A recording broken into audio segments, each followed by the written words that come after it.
Seven West Ham fans. 5 questions. This is the Hammers Chat, West Ham United season preview. My season hopes are that we manage to actually finally win maybe the FA Cup, go on a cup run and win the FA Cup.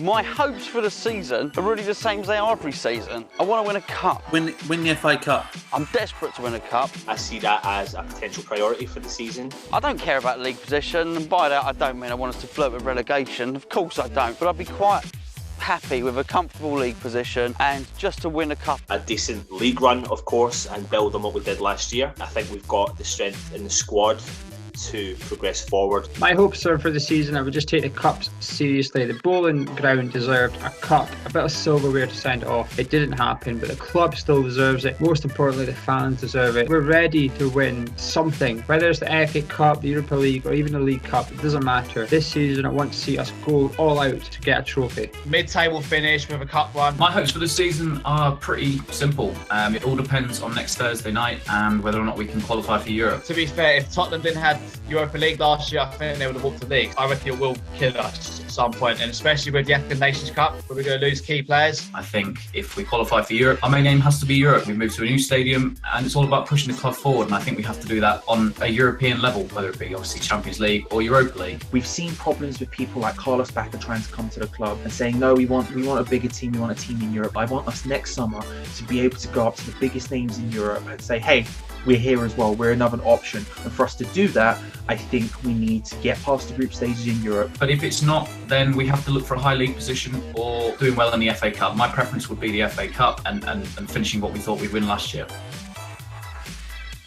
I think our league position is going to depend heavily on what happens in Europe and the cups. Yeah, I think it could vary anywhere from about 8th to 4th, just depending on if we make it out these group stages in the Europa League and how seriously we took it. I do think we're going to suffer a little bit because of the cups. I do think Slav's going to start taking them more seriously than before. In an ideal world, I'd love to think that we'd be able to be competitive in the league this year and finish in the top 4. But if I had to put my neck out on the line, I would say, don't know if there's enough in our locker to reach Champions League this season. I said at the end of the year that we probably needed a 20-25 goal a season striker and a right back to make us move up to the next level, and I think we probably still do need exactly those two things. Teams have strengthened, but I do think that we can aim for the top 6, so I'm maybe going to go 6th. If we're in Europe, somewhere between 8th and 10th I think would be acceptable. However, if we don't get into Europe, trying to make a run at the FA Cup, almost like a season that we had last year, we would have to finish somewhere between 6th and 8th. So I think we'll finish 8th this coming year. I think we'll get 10th, but if someone says to me, you can have 7th, I will bite your hand off. Well, we finished 7th last season. Got to improve on that. It's either 5th or 6th. But 5th isn't an unreasonable shout. Anywhere from 8th above would be considered a successful season. I'm going to say we're finishing 9th, but I'm not going to be disappointed with that, for permitting that we try our hardest in the cup competitions.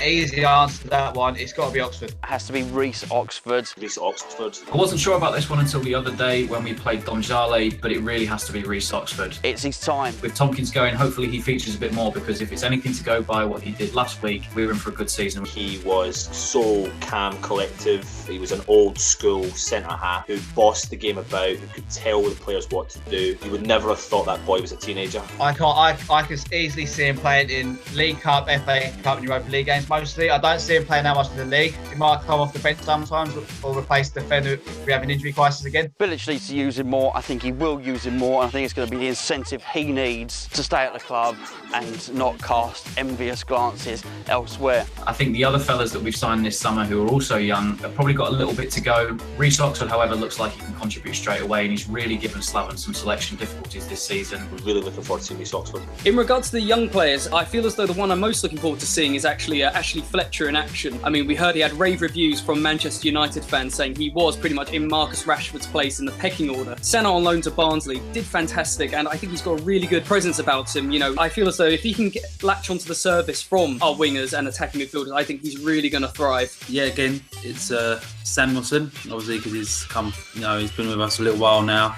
I'm looking forward to seeing him. He looks very good. The young player I'm most looking forward to seeing is Domingos Quina. He's only 16, but his touch and ability on the ball is one of the best in the squad, I reckon. Given the small amount of games he's played already, I've been really impressed whenever I've seen him. He has a lot of talent around him, which means there won't be too much pressure on him and will really allow him to hopefully blossom into a player who everyone at Chelsea's youth academy really thought he could be. He's not going to get as many chances as, say, a Feghouli or someone like that, but I think in those few chances I'm really excited to see him play and to see exactly what he can do on a bigger stage. I'm throwing a curveball here. I'm going for a player that's not at West Ham next season. I'm looking forward to seeing Josh Cullen at Bradford. I was excited to see him at West Ham. Disappointed he's gone out on loan. However, this is his chance. This season is the season he can actually make a breakthrough at West Ham without being at West Ham.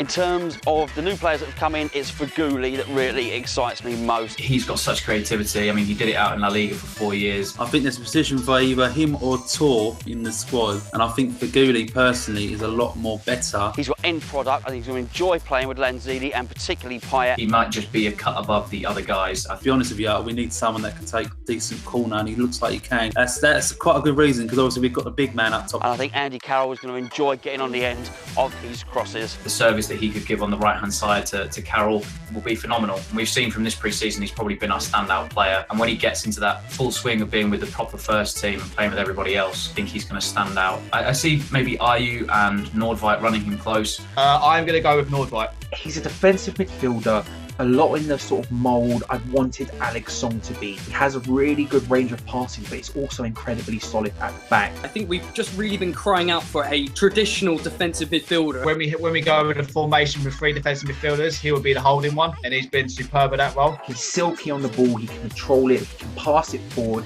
and he's also just incredibly solid. When Chiarte goes to the tournament for a month, I can see him dropping straight in. From what I've seen of him as well in like our Europa League qualifiers, I feel as though he just gets in, cleans up, no nonsense. Also, he can drop into centre back and right back. How many parts of the pitch he can play on will be absolutely vital for our season. I think he could be a real big difference, especially in the build-up to our Premier League games. He is going to be a linchpin, a key to seeing players around him blossom, seeing players around him be able to utilise their creativity even more. He's going to be a solid, dependable player, and I think that is going to be the key to unlocking a lot of the ability of our more well-known attacking talents.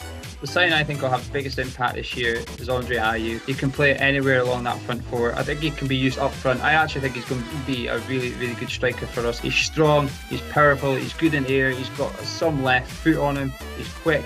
We all know he can link up with Payet. We've seen him do it before. I think he's going to link up with the rest of our team as if he's been at West Ham last season. He's going to be a huge surprise package, and 20 million is going to look like a snip come May. My Hammer of the Year prediction is pretty simple. I think it'd have to be Dimitri Payet. It's got to be Payet again.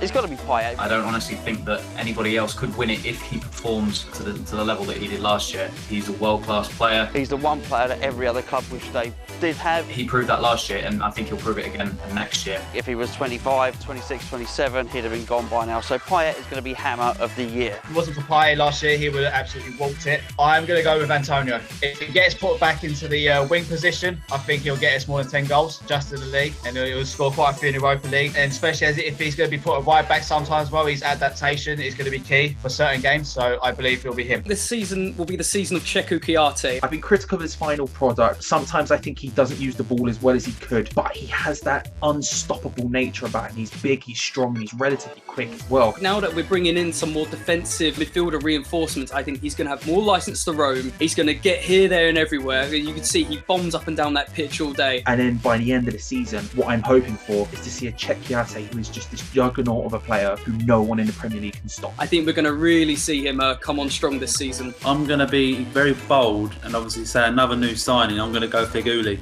I'm bearing one thing in mind, and that is we've got the African Nations Cup. And I'm looking at last season, and I think if Bona started in our heart of defence, the way he finished the season, he would have won Hammer of the Year. I'm going to stay with Bona. There's very few names on that team sheet already for the Chelsea game.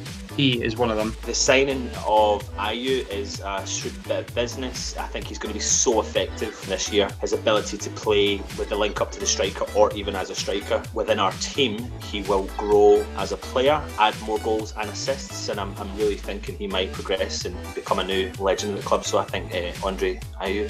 There you have it. That's our answers to the 5 questions. You at home will have your own answers, so make sure you pop over to our forum at hammerschat.com and give us your answers to the 5 questions. Make sure you subscribe to our channel here so you don't miss anything. We'll be back on Monday night with our review of the Chelsea game, so make sure you check that out. Thank you for watching. We've been Hammers Chat.